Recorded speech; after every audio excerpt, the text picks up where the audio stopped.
mau menikah dengan orang yang salah? Seumur hidup itu lama, Harus di yakin. sendiri aja susah. Banyak banget yang cerai, yakin aku bakal baik-baik aja. Ujung-ujungnya anak yang jadi korban. Mertua, ipar, ribet Jujur banget. trauma, aku gak akan kuat. Akankah aku bahagia tanpa penyesalan?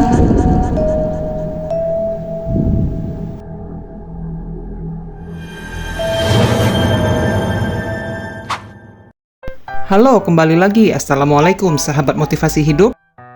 Pada video kali ini, sahabat motivasi hidup akan membahas salah satu fenomena viral yang kini ditakuti di generasi muda. Ya, pernikahan.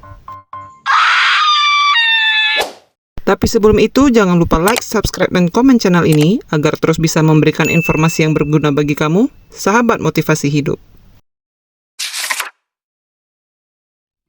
Apa itu pernikahan?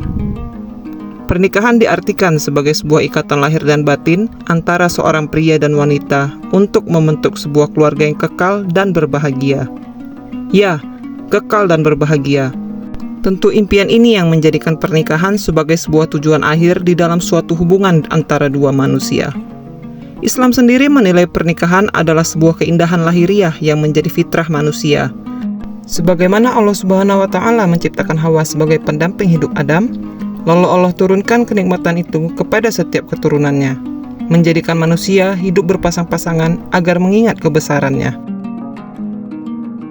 Namun belakangan ini, pernikahan sepertinya menjadi momok bagi kebanyakan orang, terutama pada generasi muda. Banyak di antara mereka yang menganggap pernikahan itu menakutkan, pernikahan itu sulit dan memberatkan. Banyak penyesalan yang akan timbul di dalamnya, sehingga hilang sudah makna keindahan dalam pernikahan itu di mata mereka. Ketakutan ini ternyata membawa dampak yang cukup besar di sebagian negara, salah satunya Indonesia. Generasi muda saat ini secara nyata dan berani menyatakan ketidaksanggupannya untuk menikah. Berdasarkan laporan Badan Pusat Statistik Indonesia pada tahun 2024, angka pernikahan di Indonesia terus menurun setiap tahunnya. Angka penyusutan pernikahan Indonesia dari tahun 2021 hingga 2023 dinyatakan turun hingga 2 juta. Penyusutan ini merupakan titik terendah dari tahun 1997. Ternyata, marriage is scary tidak hanya sekedar jargon belaka. Lalu, apa yang membuat mereka takut akan menikah?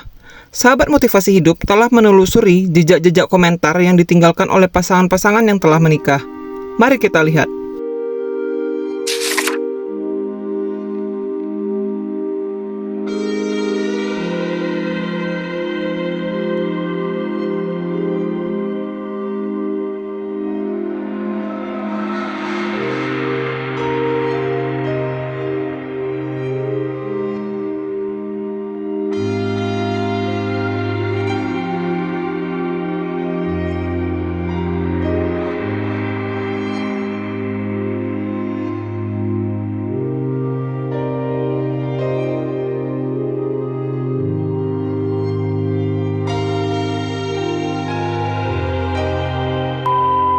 Sahabat motivasi hidup, mungkin inilah salah satu penyebab terbesar para pemuda saat ini enggan menikah.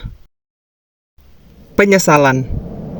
Tanpa disadari, penyesalan yang timbul di pasangan yang sudah menikah menimbulkan keresahan bagi mereka yang belum menikah. Penyesalan apa yang mereka rasakan? Penyesalan terbesar dari pasangan yang telah menikah adalah pasangan mereka sendiri. Ekspektasi yang tinggi akan pasangan yang seimbang, sefrekuensi, selaras dengan selera dan kebutuhan mereka membawa kekecewaan yang besar karena hal tersebut tidak mereka dapatkan di pasangan mereka. Kekecewaan ini timbul dari berbagai faktor: pemenuhan kebutuhan ekonomi rumah tangga yang sulit, kebiasaan dan gaya hidup yang tidak selaras dengan pasangan, pola asuh anak yang berbeda, kebutuhan batiniah seperti cinta, kasih sayang yang tidak terpenuhi dengan baik, hingga kesalahan fatal yang dibuat oleh salah satu pasangan, seperti KDRT dan perselingkuhan. Apakah sahabat motivasi adalah salah satu pasangan yang menyesal menikah? Saya harap tidak ya. Sosial media. Tidak hanya lingkungan sekitar, penyebaran tren marriage is scary yang sangat cepat dan luas disebabkan juga oleh sosial media. Banyaknya orang-orang yang membagikan pengalaman hidupnya, baik itu pernikahannya sendiri maupun pernikahan orang lain di sekitarnya, membuat ekspektasi manusia menjadi sangat tinggi dan selalu membandingkan kehidupannya dengan kehidupan orang lain. Lalu muncullah rasa tidak percaya diri dan ketidakpuasan dalam kehidupan rumah tangga sendiri, mengakibatkan pertengkaran dan kesedihan hingga hilangnya perasaan cinta dan kebahagiaan yang sebelumnya diperjuangkan untuk membina rumah tangga.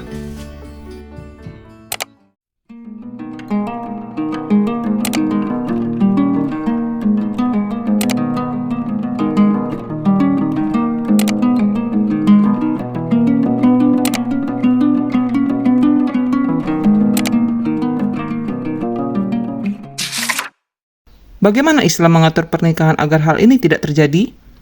Islam sebagai agama yang sempurna telah memberikan petunjuk dalam Al-Quran tentang hak dan kewajiban sebagai suami dan istri agar tidak timbul perpecahan di dalamnya.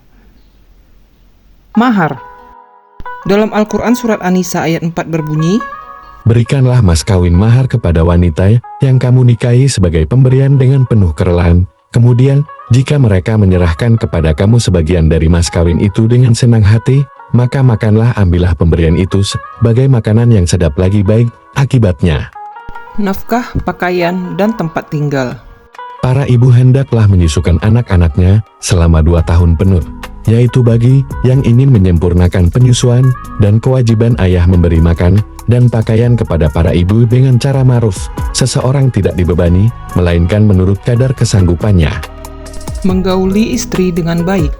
Hai orang-orang yang beriman, tidak halal bagi kamu mempusakai wanita dengan jalan paksa dan janganlah kamu menyusahkan mereka, karena hendak mengambil kembali sebagian dari apa yang telah kamu berikan kepadanya, terkecuali bila mereka melakukan pekerjaan keji yang nyata. Dan bergaulah dengan mereka secara patut. Kemudian, bila kamu tidak menyukai mereka, maka bersabarlah, karena mungkin kamu tidak menyukai sesuatu, padahal Allah menjadikan padanya kebaikan yang banyak. Menjaga istri dari perbuatan dosa. Hai orang-orang yang beriman, peliharalah dirimu dan keluargamu dari api neraka yang bahan bakarnya adalah manusia dan batu. Penjaganya malaikat-malaikat yang kasar, keras, dan tidak mendurhakai Allah terhadap apa yang diperintahkannya kepada mereka dan selalu mengerjakan apa yang diperintahkan. Sama halnya dengan suami, istri pun diatur dalam Al-Quran mengenai haknya. Yang pertama adalah taat kepada suami. Dalam Al-Quran surat An-Nisa ayat 34 dijelaskan, kaum laki-laki itu adalah pemimpin bagi kaum wanita, oleh karena Allah telah melebihkan sebagian mereka atas sebagian yang lain, dan karena mereka telah menafkahkan sebagian dari harta mereka. Sebab itu maka wanita yang soleha ialah yang taat kepada Allah, lagi memelihara diri ketika suaminya tidak ada. Yang kedua adalah mengikuti tempat tinggal suami. Dalam Quran Surat At-Tolak ayat 6, tempatkanlah mereka para istri di mana kamu suami bertempat tinggal menurut kemampuan kamu. Menjaga diri ketika suaminya tidak ada. Wanita solehah adalah yang taat kepada Allah dan menjaga diri ketika suaminya tidak ada, oleh karena Allah telah memelihara mereka. Bagaimana menurut sahabat? Sungguh sederhana bukan? Jika Allah saja memudahkan, mengapa kita sebagai manusia mempersulitnya? Sungguh, Allah telah memberikan kenikmatan dunia akhirat kepada hambanya dengan memberikan kita cinta dan kasih sayang untuk kita jaga dalam sebuah hubungan sakral bernama rumah tangga. Bahkan walaupun Allah Subhanahu wa Ta'ala memberikan kita pasangan agar kita berketurunan, keturunan tidak dijadikan hal wajib dalam rumah tangga apabila kita tidak mampu mempunyainya. Itu indahnya Allah ciptakan pernikahan agar kita sebagai umat dapat menyempurnakan ibadah, karena pernikahan sejatinya adalah ibadah terpanjang. Sahabat motivasi, ujian dan cobaan tentu akan datang silih berganti dalam pernikahan. Tapi, cobalah sahabat motivasi renungkan, apakah ada ujian dan cobaan hanya Allah beri bagi mereka yang menikah? Setiap insan yang beriman tentu diberikan ujian untuk meningkatkan takwanya. Jadi, apa yang sahabat motivasi takutkan dalam sebuah pernikahan? Pernikahan adalah sebuah rezeki yang amat sangat besar. Jika sudah Allah berikan, hendaknya jangan ditolak ataupun ditunda. Karena setiap yang Allah berikan akan memberikan manfaat bagi diri kita masing-masing. Sahabat motivasi hidup, sampai di sini dulu perbincangan kita. Jangan lupa tonton terus video-video di channel ini agar dapat memotivasi sahabat semua. Bagi yang belum diberikan jodoh pernikahan, kami selalu sertakan sahabat semua dalam doa agar Allah berikan tepat pada waktunya. Sehat selalu. Wassalamualaikum warahmatullahi wabarakatuh.